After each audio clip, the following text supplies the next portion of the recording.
મિત્રો એક મારે વાત કરવી છે, વાસ્તવિક વાત કરવી છે કે હું સુરતની ધરતીની માલિકોરા હતો. 2 દિવસ થયા, વરસાદ ખૂબ ચાલુ હતો અને વરસાદની માલિકોરા મારે ઓચિતાનું રાજકોટ નીકળવાનું થયું. ત્યારે મેં એમ કીધું કે ભાઈ મારે નીકળી જવું છે અને હું જવાનો છું. એટલે ત્યારે મારા મિત્ર જયંતિભાઈ કપૂરિયા મને કીધું કે ભાઈ આજ જવાય નહીં અને તમે રોકાઈ જ જાઓ, બરાબર છે. એટલે હું રોકાણો. મેં વિચાર્યું કે કાંઈ વાંધો નહીં, હું રોકાઈ જાઉં. પણ ઈમાનદારી કેને કહેવાય, લોહીના સંસ્કાર કેને કહેવાય મિત્રો, એના ઉપર મારે એક નાનકડી વાત કરવી છે. 2 મિનિટની વાત છે. એટલે હું તો રૂમમાં જઈ અને આરામ કરતો હતો. ત્યારે એના દીકરા બેટો બાપ તણો જો તને ચીલે ચાલે નહીં, વાત કાં વિતાડી વેરડા.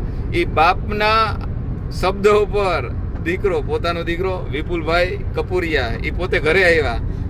ઘરે આવી અને કીધું કે ભાઈ એલડી ભાઈ તો જવાના હતા તો કેમ નથી ગયા. એટલે વાત કરી કે ભાઈ આવી રીતે છે, મેં રોકી દીધા છે, વરસાદ છે ચાલુ અને આગળ ક્યાંય તકલીફ ના પડે એટલા માટે નથી ગયા. ત્યારે વિપુલભાઈ એવું કીધું કે હું મારા બધાય કામ મેલી દઉં, કારખાને જવાનું મેલી દઉં, મારે જ્યાં જવું છે કામ માટે એ મેલી અને હું એના ભેગો જાઉં અને એને જો જરૂર હોય ને તો હું ગાડી પણ હાંકી લઈ અને સાથે એને મેલી આવું.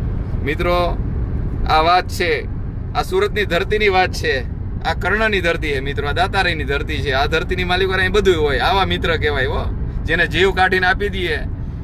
એને એમ કીધું કે ભાઈ હાલો હું છું, અને મારી ગાડીની માલિકો બેસી અને પોતે જો ગાડી હાકે છે, મને હેલ્પ કરે છે અને રાજકોટ સુધી મેળવા આવે છે.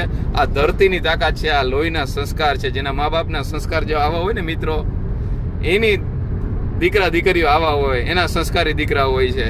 એટલે વિપુલભાઈ માટે એક ખુશીની મારે વાત કહેવાય કે આજે મને હેલ્પ કરવા માટે પોતે આવે છે.